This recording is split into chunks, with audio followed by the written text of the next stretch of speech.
Hello viewers, me and team here. Welcome back to Let's Play Dark Souls. And we are continuing on after taking down Gravelord Nito. Yes, in the interim, I believe I mentioned this in the previous part, I spent my soul monies on some pyromancy, so as you can see here, I have an Ascended Flame +5. I like to pick that up for most playthroughs where I'm not specifically using another magic skull, either faith or intelligence. Because pyromancy does offer quite a bit of utility at very minimum stat investment. And as you can see, with power within, it really doesn't matter. But if I want to use, say, a Fire Tempest, or I want to use, say, Great Fireballs, or probably not on this build, but say Great Combustions or something along those lines, maybe Fire Surge, it'll be useful to have an Ascended Flame +5. And at this point, I already have a maxed elemental weapon, so I'm not really hurting on that end. I guess I decided to take these guys out to showcase doing so. Kind of irrelevant at this point, since I'm very overpowered for these gargoyles. But it's something to bear in mind all the same. Yeah, so this is unlike the earlier patches in the game. After you kill the Belfry Gargoyles and these guys, which do not respawn, by the way, you are guaranteed certain items.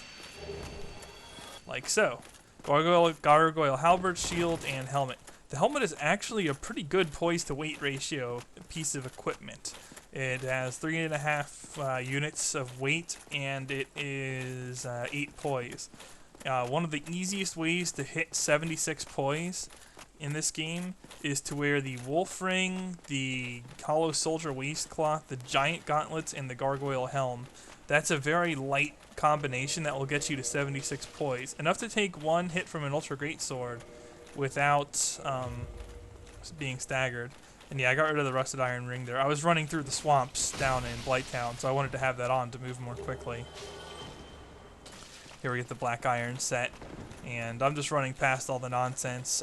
The Painting Guardians don't have anything that I really want, and otherwise they don't give you a lot of souls or anything, so there's really no point to fighting them unless you want to grab Great Magic Weapon or something, or maybe you want to farm them for the Painting Guardian Sword. It's certainly one of the better Dex Curve swords. The only problem with the Painting Guardian Sword is that it's a really short-range weapon. Its damage output is absurd, though. You can do a lot to people with the PGS. So, if you're going to Dex build, that's one thing to consider. I might eventually turn this into a Dex build. I believe I'm still at 16 strength. So, that's one common stopping point for strength on dexterity builds, is 16 strength. And since I hate farming, and I've already used up my chunks, one thing I might do is, well, do slightly less farming, as in grab Symbol of Avarice and put on the Gold Serpent Ring, and just slaughter Silver Knights over and over again until I get the Silver Knight Sword and the Silver Knight Spear. That's much faster than farming for chunks and... well, obviously for a slab. Farming for a slab is nonsense, and going through multiple playthroughs is as well. I know I got lucky in the farming video a bunch of episodes back and actually got a Titanite slab from a Dark Wraith. That doesn't usually happen, so it's not something that you would want to rely on. I'm just saying that now. I mean, you can get one eventually. If you're willing to put hours in, you'll get a few slabs most likely, but it's a real pain. Whereas with the Silver Knight weapons, if I can get them to drop, I can fully upgrade them with just Twinkling Titanite. Much more appealing to me. And both of those, the Spear and the Straight Sword, scale very, very well with dexterity. And the Silver Knight Straight Sword is basically like a slightly inferior Balder Side Sword. But it's fun to completely cosplay the Silver Knights. And yeah. One thing about those bloated heads, if you kill them from a distance or you're using pyromancy, they don't have toxic explosion on you. Well, I mean, obviously if you kill them from a distance, they could still do the toxic explosion, but you're not near enough for it to affect you. Just as a forewarning, I'm not intelligent enough to do that in this part, despite the fact that I have a pyro glove on me. and I could probably just attune a great combustion and roast the suckers alive in one hit.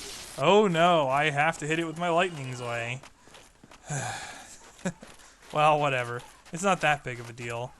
The toxic hurts, but it's not like the toxic blow dark guys in Blighttown or something. And yeah, there we get more of that fire staggering from these hollows. They're really annoying. Yeah, hit that flesh statue thing. Statue. Not exactly a statue, is it? Your head would look good on a pole! Prepare for war! Yeah, that's my kind of stuff. Some Civ references. I have even more people asking me when I'll do another Civ Let's Play. I have been getting those questions, so I'll answer them. I will probably do either Civ 4 or 5 in the near future, but before I do either, I'm doing Heroes of Might and Magic 5. So just throwing that out there. I might throw in a Civ 4 or 5 playthrough here or there, but HOM 5 is my next immediate priority. And yeah, these guys that don't have a lot of poise and don't have tons of hit points, the Zwei really just owns them, so don't worry about it. If he was trying to do like a fire whip or something, I would have run to the side before stun locking him. But it looked like he was trying to cast a firestorm, so I just hit him right away before he got it. He was able to cast that. No big deal there. But yeah, immediate priority is definitely Heroes of Might and Magic 5. I have that installed on my machine. It's ready to go. I'm looking into recording solutions for it. Unfortunately, my AverMedia thing that I'm using to record this off of Xbox does not want to record on my computer. Apparently the VGA stuff is causing it grief or something. I don't know. It's not working out, we'll put it that way. Yeah, these bone wheels can suck one, man. I think most people dislike these enemies.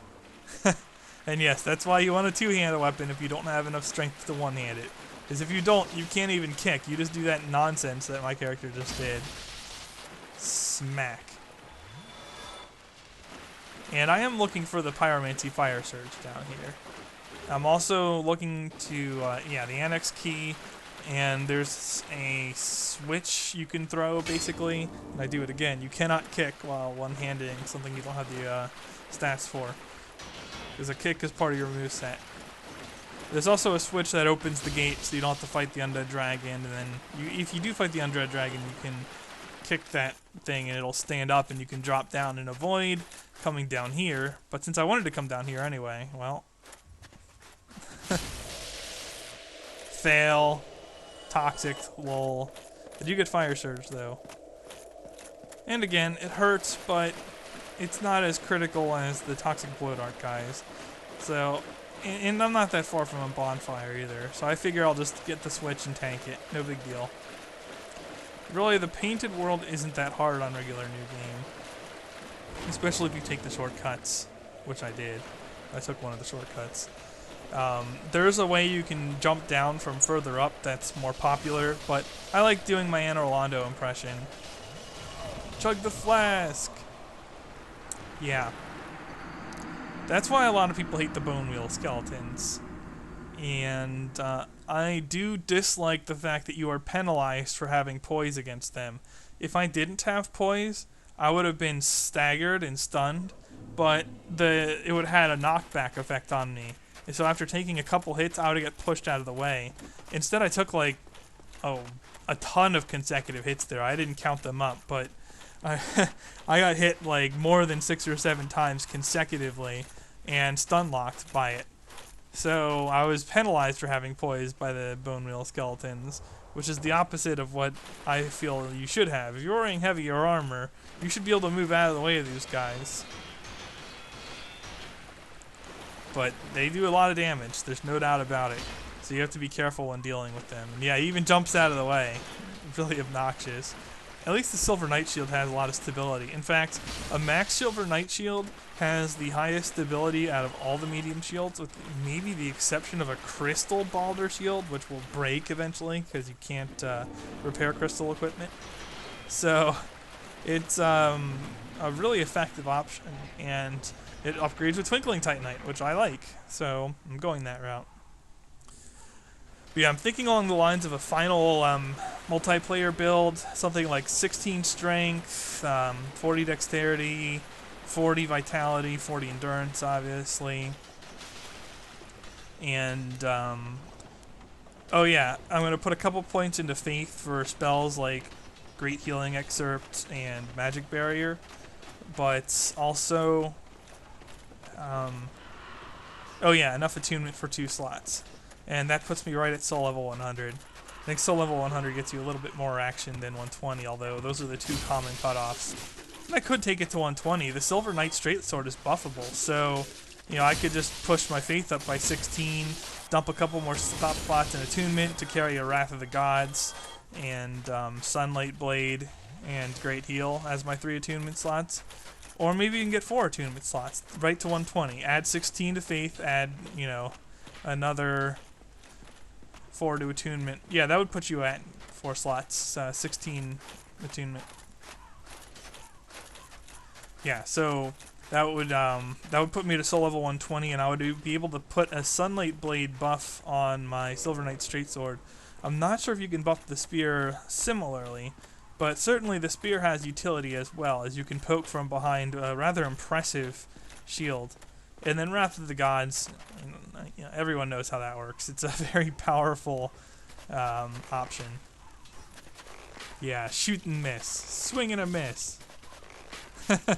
It quickly occurs to me that this is going to take too long, and I just eat a toxic. Whatever.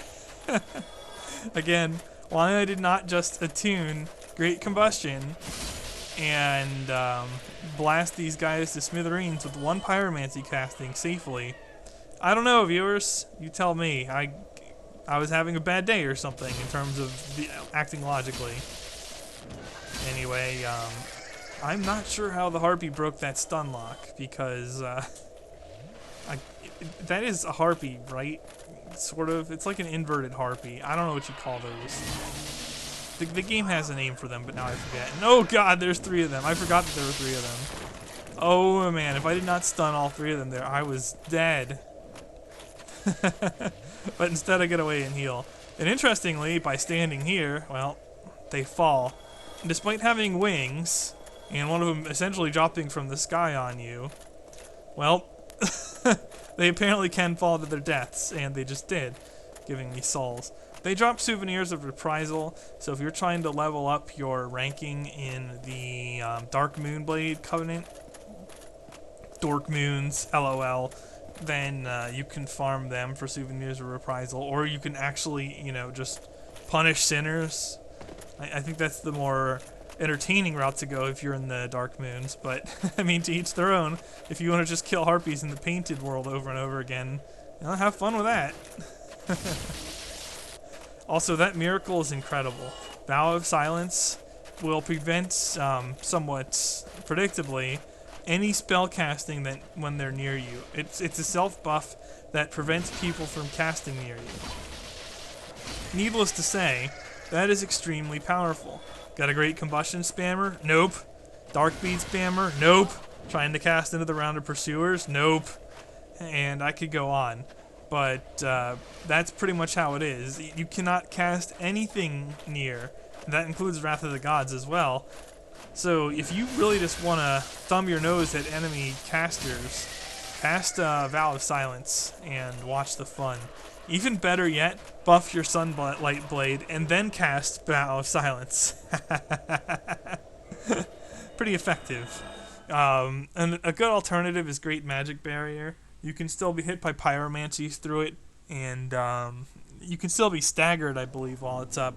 But you resist magic so hard while Great Magic Barrier is up that you could basically walk through dark beads.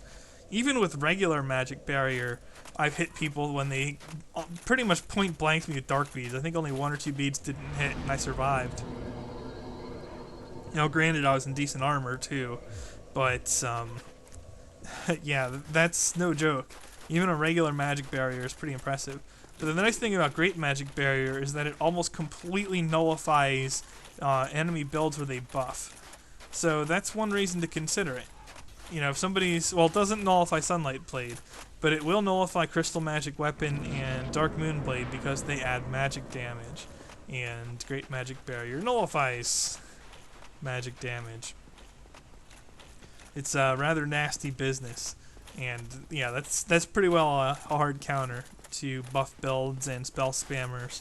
Something to consider if you're willing to put the 24 points, no, I think it's 30 points in Faith for Vow of Silence, and 24 for Great Magic Barrier, I believe.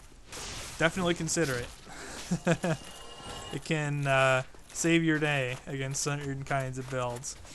Although really, you can dodge most spells, Wrath of the Gods being a little bit more challenging than most. The only exception really is like when you spawn in on 2 gankers that cast Tranquil Walk of Peace on you, and then one's in front of you, one's behind, and they each throw a Dark Beat on you. But I don't think any build in the game can survive that. I think if you spawn right on them and they are ganking you like that, you're dead. You can't move, and you're being hit from front and back by a spell that'll one-shot you before you can really get a buff up.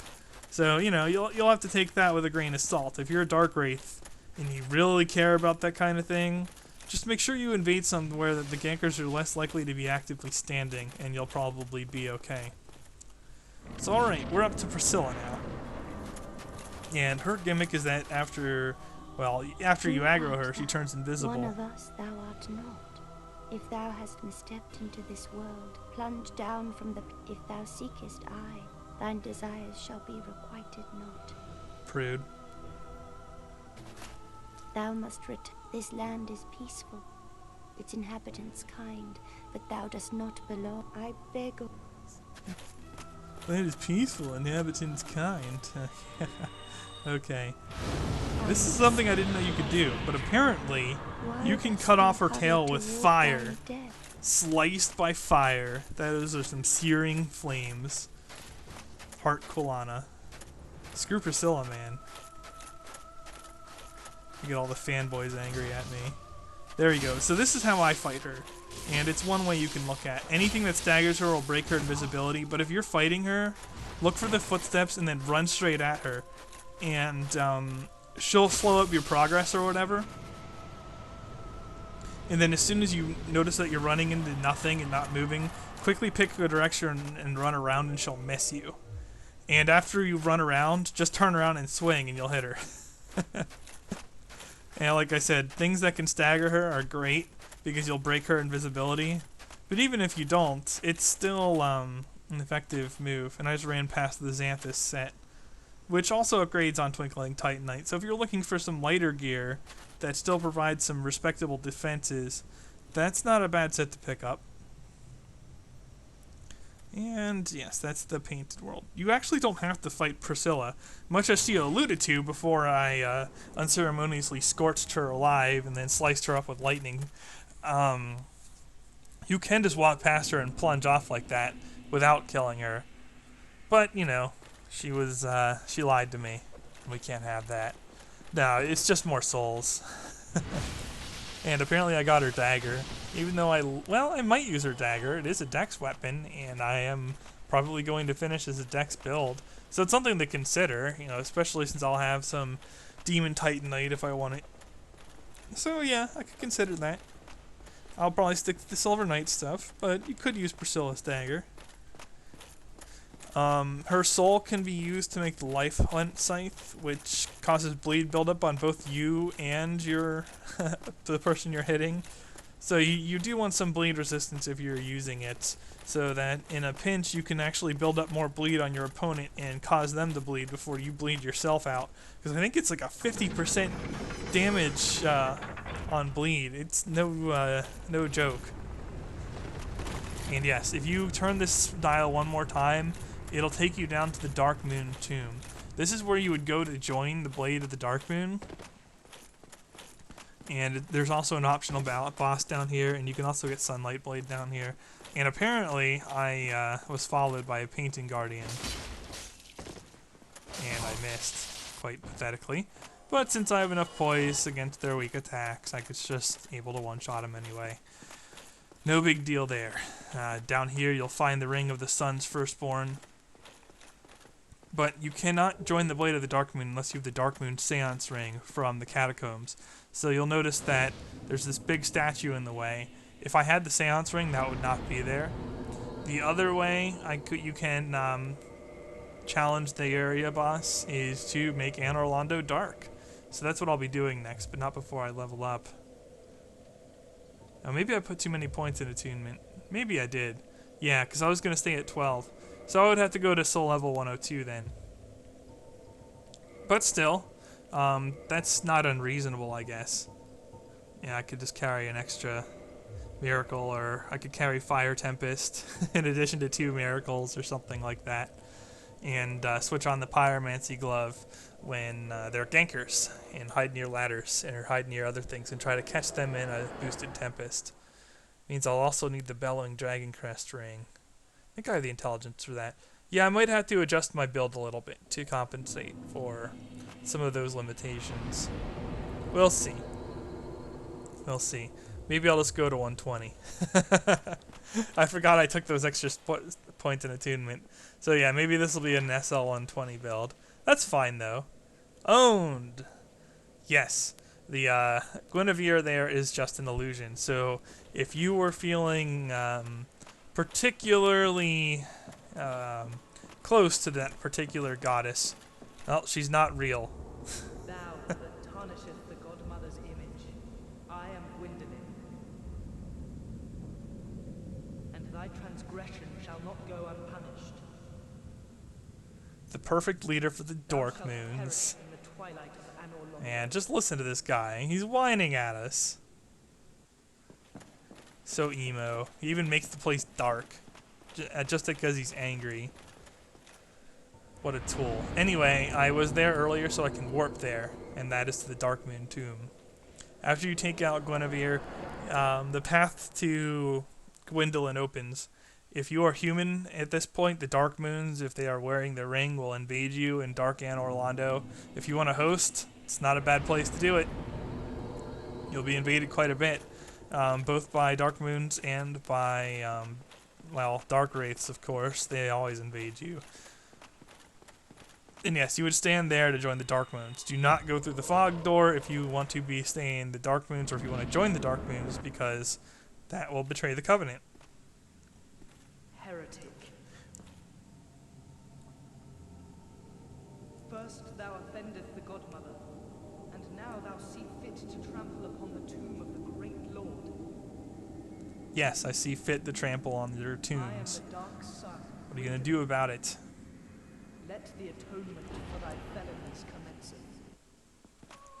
Alright, so as has been proven on YouTube since the start of this game, many doubted it initially, it is actually possible to run to the end of this hallway despite the appearance. I find that amusing, but it takes a tremendous amount of patience. You will not do it normally while fighting him unless you're like trying to fight him with a base weapon or something and you're only doing like 12 damage a hit or something silly. You're really not going to... And he warps away. Yeah, he'll warp away if you get close. So you want to get close while he's committing to attack and then smack him a few times. That's the easiest way to deal with him. Those will go through pillars, the big blasts that he's firing these last couple times, whereas the other ones will not. And yeah, I got hit and that really cost me the ability to hit him there. The ones that fire off in mass like this, they do not go through the walls, so you don't have to worry about them. But he'll alternate which ones he fires, or maybe he has some algorithm where he goes to the penetrating ones if you hang out by the pillars too long. I don't know, it might just be random. Anyway, I got a little block happy there. I didn't cross over fast enough and got myself killed, and man is he spamming that attack. One thing to note is that only if you are fast rolling or ninja flipping, you need well, now's not the time to get into how to get ninja rolling. But if you are either fast rolling or ninja rolling, it is possible to not hide behind the pillars at all. You can roll through the attacks of Gwyndolin, even those massive ball ones. Like roll one way, then roll the other, and then just keep going. It's possible. If you have a green blossom or stamina recovery equipment, it's it might even be the best method because you'll close the distance faster. It's a very impressive approach. I actually beat Gwyndolin on my first attempt at doing that, just rolling through that spell spam. But when you're mid-rolling, you have fewer invincibility frames, and you can't start the next roll as early. So it's more of a problem. you actually do have to hide behind the pillars, I believe. I guess I haven't really tested very much on mid-rolling. And then I definitely wouldn't try it if you're fat rolling. You're just gonna get blasted. But all the same, that's a reasonable alternative, is just to do what I did, which is run behind the pillar. And yes, that time he committed to the multiple attack, just running a zigzag pattern to avoid it. And man, you can do a lot of damage. Even as Gwyndolin disappears, until that animation is completely done, you can still hit him, as you saw. So, no big deal there. I was able to do more damage. Oh, blasted. Oh, blasted. No! Eventually, I figure out that he's probably going to keep doing that until I do something different. So I did something different. And at this point, I'm so close, I'm like, well, maybe I should just try to end this. Which I manage. Oh, heretic, swathed in dark, an eternal curse upon thee. You have to like his helmet at least. That helmet is cool looking. Wear that around as trolling. Once you beat Gwyndolin, it's actually shortens the hallway considerably. And see, my bloodstain is right there. So you got some wonky distance stuff going on here. Regardless, the only reason you'd really want to bother with this is if you just want the souls from killing the boss. It's not that hard of a fight. You want Sunlight Blade, or for some reason you want the brass set, or whatever it is here. I forget what it's called. But there's really not a lot to like about this set, I guess. Like you have, I might be wrong. It might carry resistances to something that's better than others. But otherwise, it's just another medium armor set that has a worse poise to ratio than the knight set. The knight set, I think, has the best poise to weight ratio of the medium armors. Obviously, Havel's has the best poise to weight ratio in the game, but Havel's armor is really heavy. So if you're wearing more than one piece with it, you're probably not fast rolling unless you really up your endurance a lot past 40. Which is a viable choice. You can just go elemental builds with heavy armor and decent vitality, high endurance, and just carry a bunch of different elemental weapons around and swap them out as needed. That's a reasonably viable way of fighting in multiplayer, for sure. So it's something you can consider, but unless you're doing it, you're not going to fast roll wearing Havels, or more than one Havels for the most part. Unless you're just like going Wolf Ring, a Havel's piece, and that's it, or something silly. But if you're going to do that, you might as well put on the Giants gauntlets, because Giants has the best defenses in the game. Not the best poise, but the best defenses. And that'll take you to the 61 poise break point that'll let you tank two-handed R2s for most weapons. Most weapons. Now why am I going up here? Oh, I remember. Yeah, I'm going to get another Firekeeper soul. You can get a lot of Firekeeper souls in this game if you really want them. Basically, the idea behind this is this Firekeeper is the one that is for the bonfire you warp to that's just called Anor Londo. If you kill a Firekeeper, their bonfire's gone forever, but you do get a Firekeeper soul, and you can use that to reinforce your Estus class. Anyway, she'll usually buff her weapon and then do a lot of damage because she's Dark Moonblade. But I can give her a chance. I just fished her. Fished for a backstab right away. Yeah, we gotta set this up properly. Well, what is it in the default gesture spot? I'm not a troll. No siree. Gotta have the proper bow. It's faster than a regular bow. Not that I would abuse that or anything. I actually don't for the most part. I will not cheese people while they're bowing. Not because of any sense of honor, really, but I prefer to actually fight on relatively even footing most of the time, unless I'm just role-playing the Covenant. But if I'm not, or if I just want to fight someone one-on-one, there's really no point to a match where you do so much damage to somebody while they're bowing. Like, it's stupid. But I also don't blame people for doing it. So, if you bow and you get wrecked by somebody that you had no previous agreement to duel with, don't complain about it. That's part of the game. Gotta make sure you're bowing from a safe distance or doing any gesture from a safe distance if you don't want to risk the hit. Anyway, these guys are relatively easy to deal with. They replace the giant sentinels if you make Anor Londo dark. And you can easily pull one with a bow or crossbow of any kind, so that makes it a cinch. And then, since they get staggered by hammers, great swords, obviously ultra great swords, axes, great axes, that kind of stuff, you can just unlock them if you have such a weapon.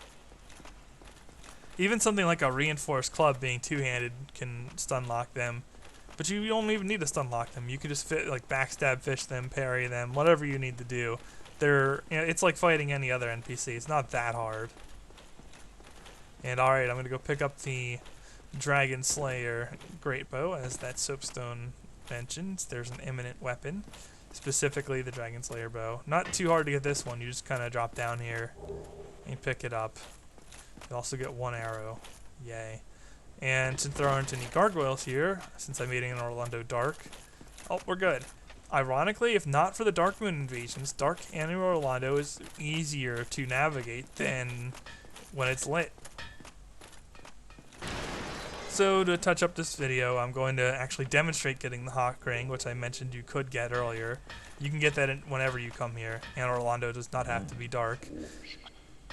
And then just a few touch-ups with the giant blacksmith before I can go on to the next video. Yeah, Priscilla's dagger needs a dragon skill, so those are a pain to get normally.